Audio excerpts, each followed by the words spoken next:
Hi, I'm Zibby Owens, and you're listening to the award-winning podcast, Moms Don't Have Time to Read Books. Please sign up for my newsletter at zibbyowens.com for weekly updates about my podcasts, events, and more. Also, follow me on Instagram at Zibby Owens and also at Moms Don't Have Time to Read Books. And finally, join my virtual book club called Zibby's Virtual Book Club, which meets every other Tuesday at 2 p.m. Eastern Time until 3 p.m. and features half an hour of book club discussion followed by 30 minutes of Q&A with the author whose book we've just discussed. You can sign up on my website, zibbyowens.com, under the virtual book club section, or even on Instagram under the link in my bio. I hope you'll find me in all these different channels and enjoy this podcast. Today's sponsor is my bookshop.org store and my Amazon store. I don't know if you guys even know that I have these, but you should check it out because I sell all the books that I've had on this podcast, so you can easily find them and buy them. The bookshop.org site is bookshop.org/shop/Zibby Owens. And the Amazon shop is amazon.com/shop/moms don't have time to read books. So I hope that you will check out my Amazon influencer store and my bookshop.org storefront. And the bookshop.org storefront also has all the books from my Zibby's Virtual Book Club and some other suggested reads. So I hope you will check those both out and go shopping. Go buy some books from the podcast and support all these amazing authors. Ashley Audrain previously worked as the publicity director of Penguin Books Canada. Prior to Penguin, she worked in public relations. Ashley began writing her first novel, The Push, after leaving her job in 2015. Her novel was snapped up in a series of record-breaking deals around the world and has sold in over 34 territories. Recently, Heyday Television, the production company run by Once Upon a Time in Hollywood and Marriage Story producer David Heyman, acquired the film and TV rights. Ashley will serve as an executive producer on the adaptation. The Push has received rave reviews from best-selling authors like Lisa Jewell, Kristen Hanna, and Amy Malloy, all three of which, by the way, are also on this podcast. The page-turning, intense drama discusses the expectations of motherhood that we are taught not to question, such as nature versus nurture and unconditional love. Welcome, Ashley. Thank you so much for coming on Moms Don't Have Time to Read Books. Thank you, Zibby. Thank you for having me. As I was telling you before we started recording, I am a huge fan of your podcast. I love it. I listen to it every day.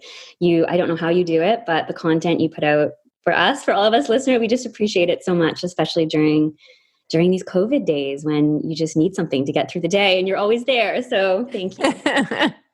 Well, thank you so much for saying that. It really, really means a lot to hear, especially from an author whose book I so enjoyed to know that you were out there listening to other interviews. It's awesome. I have to start by just telling you a funny story that my son, so I listen to your podcast a lot in the car, like when we're driving to school and driving home from school. And my son, who's now 5, I always, he humors me and listens along with me all the time to your podcast.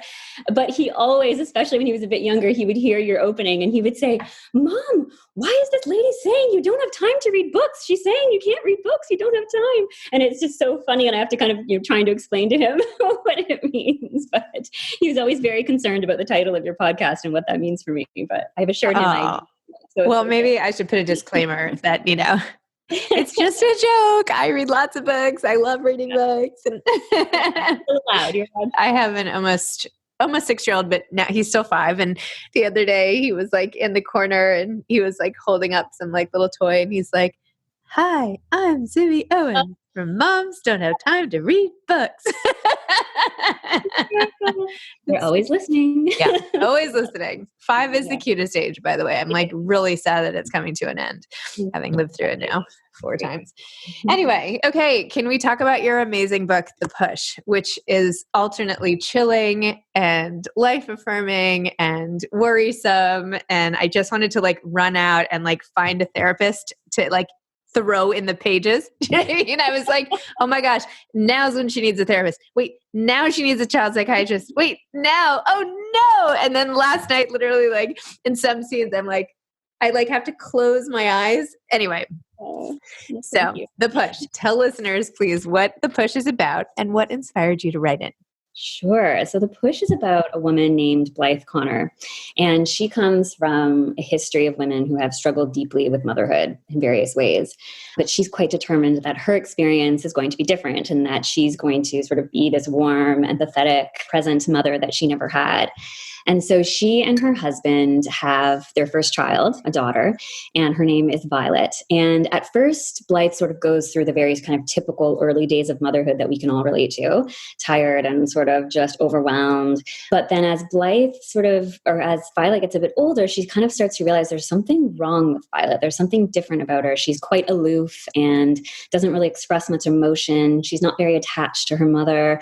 And as she gets a bit older, she starts to witness some behavior that she feels is malicious towards other children.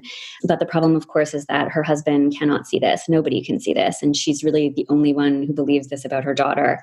And so they sort of try to move on and in their marriage and have another baby, Sam, who's born shortly after. And in Sam, she sort of finds that, connection that she had hoped to have as a mother with her child until something very tragic happens in the family.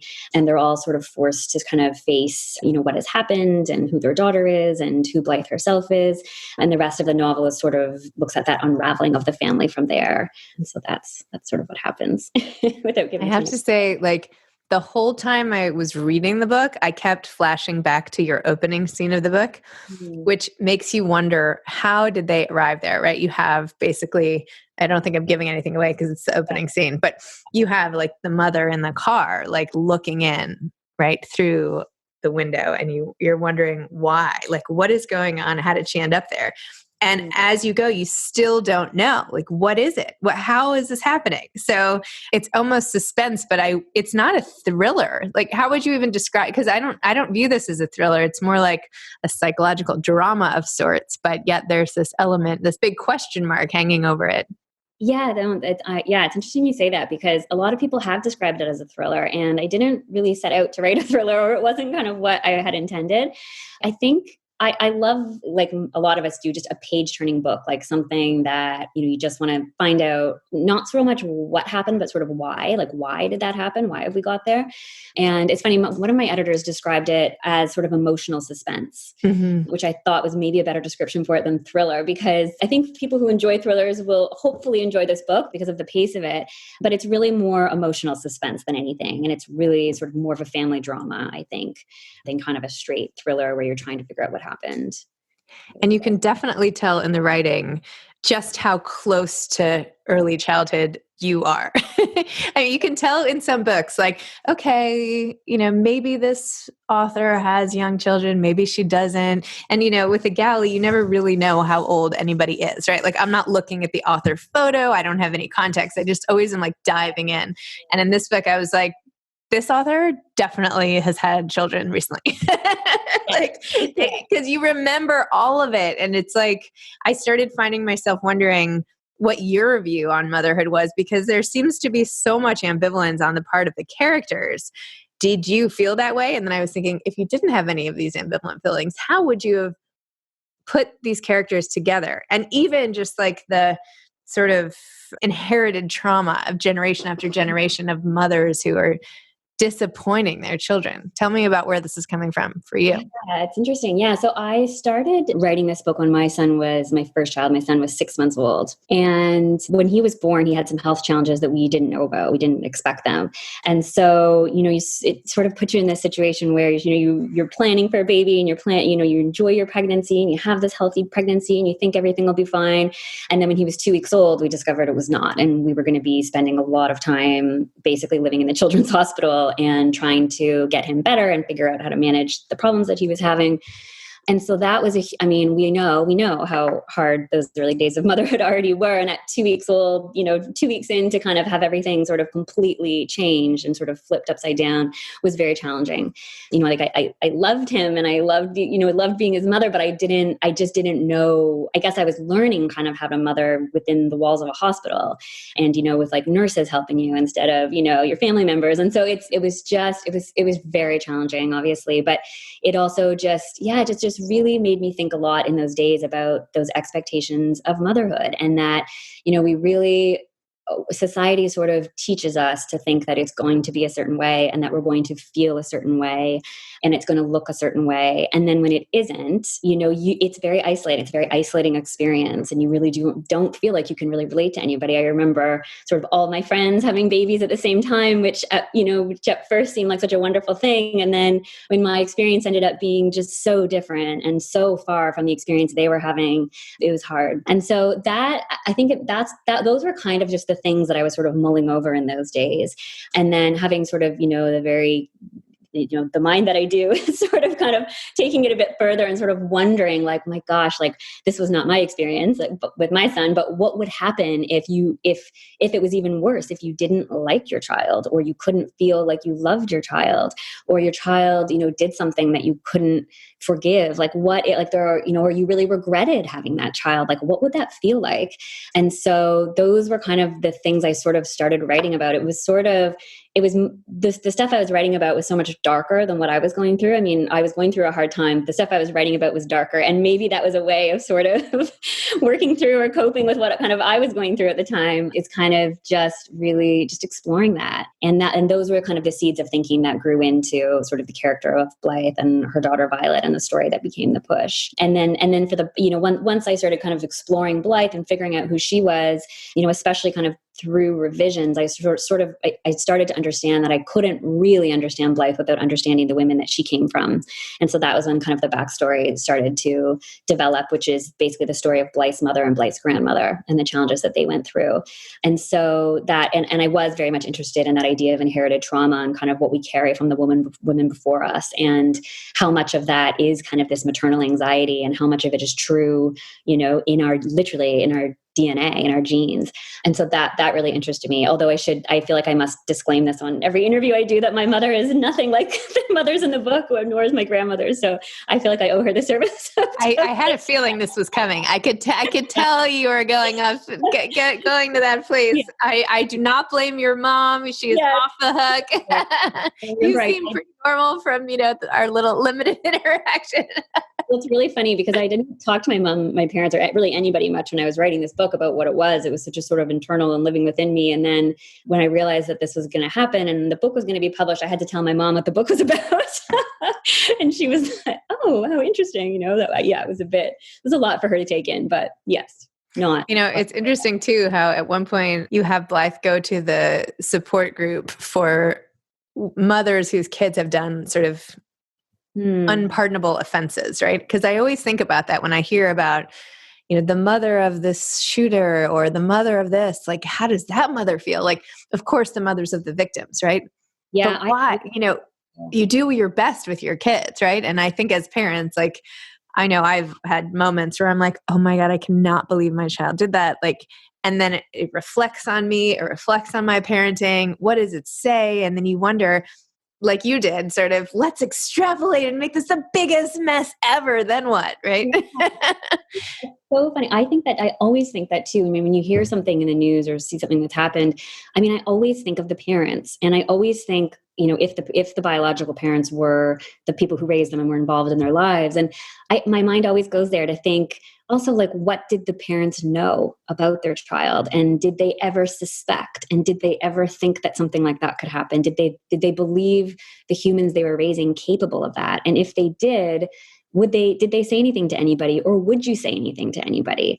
And it kind of comes back to that question that I think I tried to explore in the book, which is like, ultimately, what do we owe our children? Like, what do we owe them? We, in many cases, birth them and raise them. And, what's our obligation in helping them to, live in this world? I mean, it's really interesting. I mean, a lot of it comes back to just the nature versus nurture argument, of course, but it almost goes further than that to just, like, I don't know, just kind of asking yourself, like, what are the lengths that you would go to, and what would be, it's really more of an ethical debate. But yeah, it's funny that you say that, because my mind always goes there too. There was just in the paper this week, and this episode will come out not this week, but now we're in, I don't even know what we are, November, pre-Thanksgiving. And there was just like on the New York Post, some man pushed a woman onto the subway And he had done so also in January. And the mother had said, don't let my child back out on the streets. And they did. And he did it again. And she's like, I told you. And it's her face in the paper being like, and he was adopted. Not that that matters. I don't know. It's just like so on the theme we're talking about, not necessarily all the themes. But wait, so let's go back to the fact that you had a 6-month-old son and decided to try to write a book at that point, and that the book ended up becoming this, which is like which is a good book, not like the, tired musings of a completely stressed out new mother. Tell me about that undertaking and how you did it. Well, I think it did start as the tired musings of a overtired mother.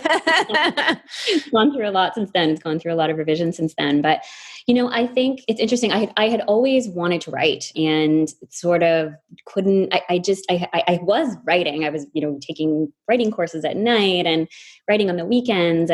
But I had like another full-time job and career. And, I couldn't afford to do like an MFA when I was, in school, or I honestly felt like I couldn't really afford to pursue writing for a lot of my life because I needed to, go to university and work part-time to pay for that and then get a job that could pay the bills when I left. And writing just never felt attainable to me, writing as a career. And so I just didn't pursue it that way. What kind of jobs did you have? Well, I worked in public relations in like public relations agencies. And then after working in agencies for a while, I did move over to publishing and worked at Penguin Canada as a publicity director. So I was just really focused on that and writing when I could. And then even though, I would have loved to be a writer full time or to consider myself that or be published. And so when I had Oscar, when I had my son, I realized I wasn't going to go back to work after that because I mentioned because he had these health challenges and life just felt different. And I just couldn't really see myself being able to balance both of those things. And so it was around that 6-month mark where I feel like, we weren't spending as much time in the hospital and I was home a bit more, and we were lucky to have a bit of babysitting help through the week. And so I used those hours to write. And it's funny, you had an author on your show, Ruman Alam, on, Mm-hmm. Yeah. which was such a good interview. And I thought he put it just perfectly. He talked about when you have children, sometimes it can really clarify for you what you really want out of your life and who you want to be and kind of who you want to show up in the world. Like, who do you want to be for those children? Who do you want to be for yourself? Your time becomes so limited when you have kids. And I really started thinking about that limited time very differently. And I just thought, I need to do it now. Like, this is when I need to pursue this because this is the time. And so, yes, I was tired and exhausted, and it's very hard to write during those months. And it is a privilege to have help with childcare. That is for sure. And if I didn't have help with childcare those few times a week, I wouldn't have been able to do that, I don't think, because that's really how it started was, our babysitter would walk through the door and I would like run past her with my laptop under my arm, like running to the, coffee shop on the corner, trying to get in as much as I could while she was here. So it wasn't easy. And I think without help, it is very, very difficult.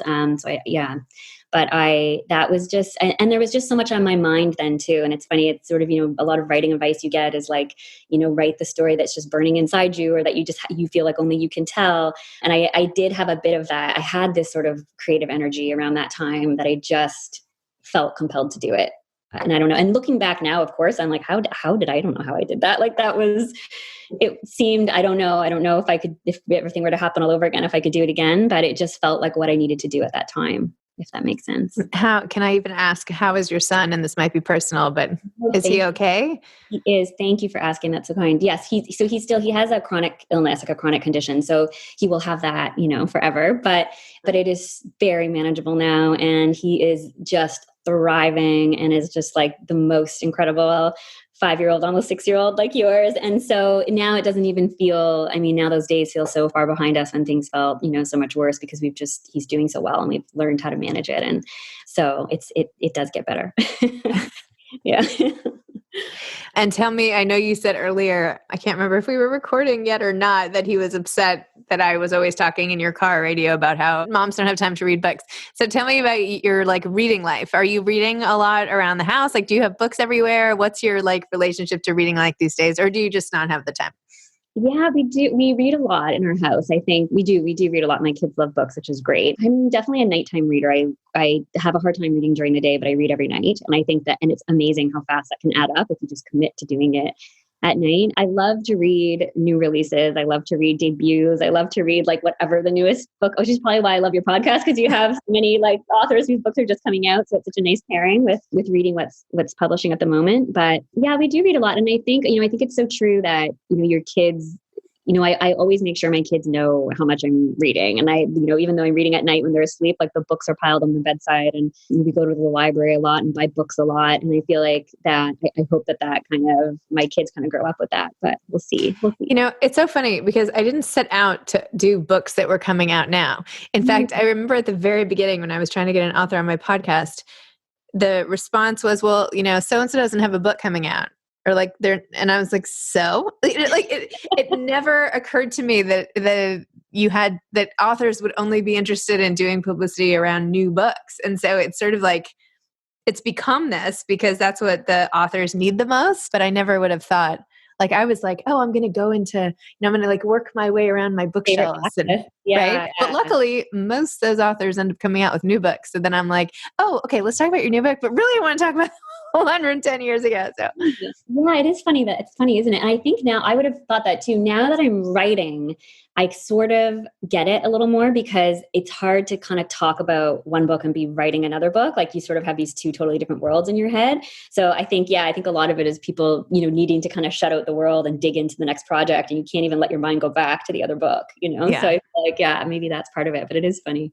Yeah. But there's something fun about always wanting to dig into whatever's new and whatever's out. And it's, I'm definitely a news junkie. And so I love reading the book that everyone's talking about, the reviews are happening. And I just find that adds to the whole experience of reading for me. So there's some books though, like I know they're going to be big books, but like, I know I wouldn't have bought it. Like, I don't know. This is like my big thing. I'm always like, I was pitched that, but I didn't do it. My husband's always like, well, maybe you're passing on way too many books. I'm like, well, I just have to stay true to like the books I would want to read. And like, maybe it's going to win a huge prize, but like, I'm not sure I would want to read it. I don't know. I have to want to read it. Still have to want to read it. Exactly. I still have to speak to you in some way. Not that I haven't read tons that don't go beyond my comfort zone, and I'm so grateful for them. Mm-hmm. But I don't know if it's just a little too, I don't know.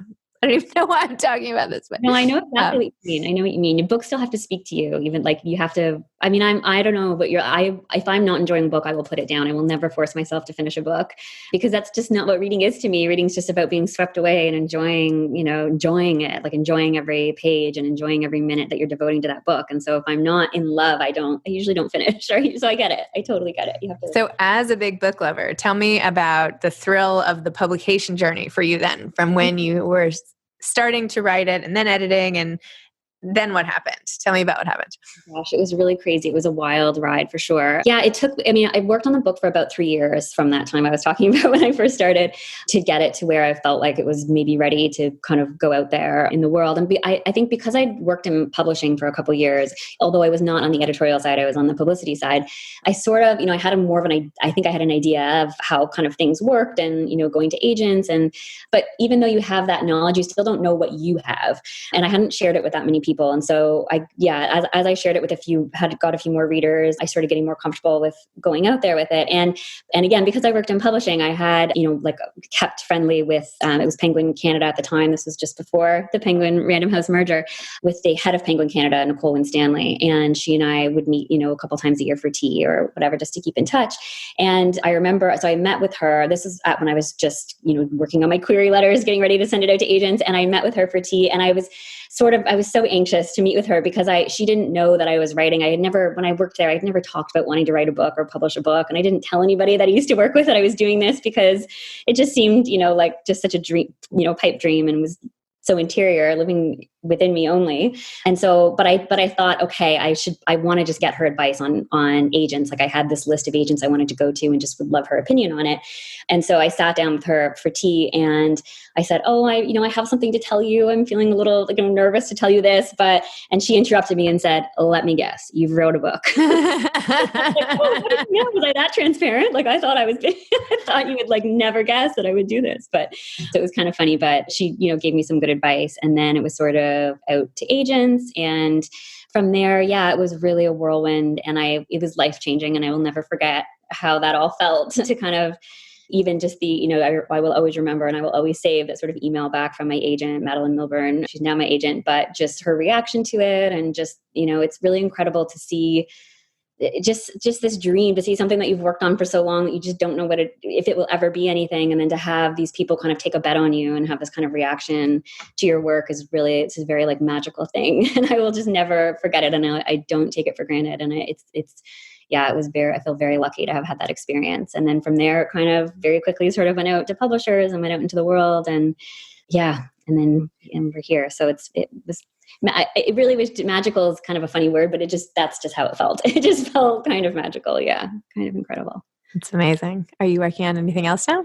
I am. I'm revising a second novel now, which has been a really fun process. The process of writing it has been very different than writing the first one, just because life looks a little different now. I have 2 kids, but they're a little bit older and we're in a pandemic, obviously. So that's another challenge, but yeah, so I've been working through that now and just kind of trying to, I'm so new at this still. So just kind of trying to figure out, I still am just trying to figure out how to write a book. This is the second one. So just kind of working my way through it. And yeah, but Can you give a glimmer of a plot or not really? Or is it too early? If it's too early, don't worry. I don't want to jinx it or anything. Early, but I feel like it's for the same readers of the push. I feel like it's for those same kind of readers. It's family drama, it's emotional suspense, it's motherhood and female friendships and marriage. Yeah, I'm really excited about it. Yeah, I'm enjoying writing it. That is like a combination that I would be like, yes, sign me up, pre-sale, like pre-order. Okay.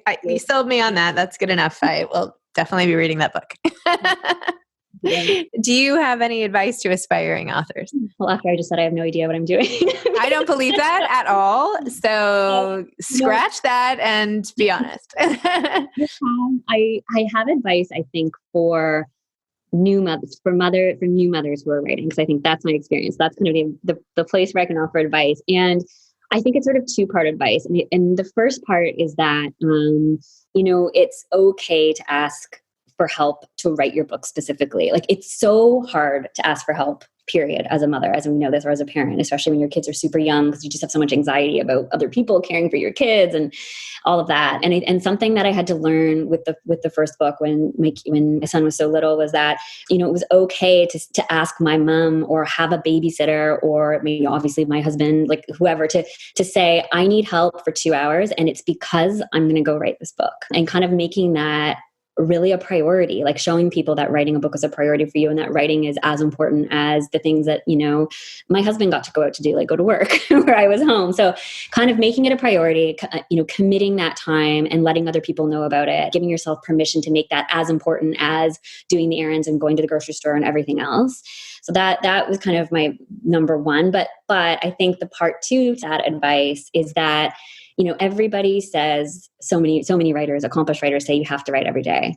And I really believe that when you have little kids, you cannot write every day, and it's okay. And I did not write every day. It took me longer to get this book done, but I could not write every day because I was exhausted and I was overwhelmed, and babies get sick and things pop up.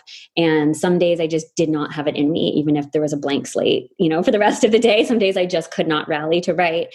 And so I think if you're a new mom, throw that advice out the window and just do your best. Just write when you can get those windows of help, right? During those windows of help.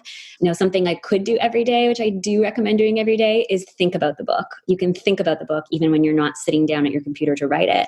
And so I would think about the book at the park, or think about the book when I was walking, or think about the book when I was bouncing the baby or whatever at night. Honey, I won't say which writer it is because I don't want to freak her out, but I live across the street from an accomplished Canadian writer, which is kind of funny. And, she has no idea who I am. So as I said, I won't mention who she is, but I remember this is with my second, and I was going through revisions on the push, and she was my second baby. She was such a bad sleeper, and she was up so much. It took me so long to get her to bed. And I remember like standing in the dark in, my house, like rocking her and bouncing her from like, the witching hour until the wee hours of the morning, and looking out across the street and seeing this other writer's office light on, and just thinking, oh my God, she's in there writing her next book, and she's able to write for hours on end.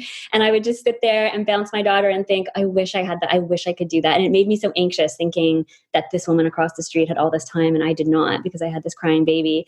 And so So I couldn't write every day, but I could think about the book every day. I could make notes. I could come up with ideas. I could feel committed to the project every day in other ways. And so that is my best advice is don't worry if you can't do it every day. By the way, some people find having too much time to be like a paralysis of sorts as well. I mean, if you just have like blank pages in front of you and endless amounts of time, I find it harder to get anything done than when I have like 2 seconds. And so writing is like an Instagram post. And I'm like, well, that's all I got. Like I can't even remember last time I opened up Pages or Word on my computer. It's like anything I like quote unquote right now is in the body of an email or it's a post or it's something. And I'm like, well, you know what? It might not be this way forever, but this is what we got right now. Yeah, that's what you have at that time, right? And like, you gotta go with it. We know being a mom is hard, and so that's just you got to do whatever you can get done. So you can't live up to other people's expectations of what it looks like to write a book. Yeah, and whatever you're doing, because you look amazing. And I know I say that because like I'm particularly disheveled, but you look so put together, like you're like Kristen Bell, like on her way to the Oscars or something. And I'm just like, oh my God, with this great book. So I don't know, for all the drama from the outside, at least. Looks like you have it made. So that's very, very sweet. Thank you. So I'm really excited for you and I can't wait for this to come out in January. And I'm just so thrilled. I'm so thrilled for you. And thanks for our little intro pre-recording and the conversation and the hours I got to spend with your novel, which were great. Zibby, thank you. That means so much coming from you, truly. So thank you so much. Okay. Well, thank you. Let's stay in touch. Okay. Bye-bye. Bye. Bye. Thanks so much to today's sponsor, my bookshop.org and my Amazon influencer store. You can check out my Amazon store at amazon.com/shop/moms don't have time to read books, and my bookshop.org store, which is bookshop.org/shop/Zibby Owens. And I hope that you will find every book that you are looking for. Thanks. Thanks for listening to this episode of Moms Don't Have Time to Read Books. Don't forget to follow me on Instagram at Zibby Owens and at Moms Don't Have Time to Read Books. Also sign up for my newsletter at zibbyowens.com and sign up for my virtual book club and meet lots of authors on Zoom every other week. Thanks so much to Steve and Ryan at Texture Sound for the sound editing. And thank you to Morning Moon Productions for providing this fantastic intro and outro music.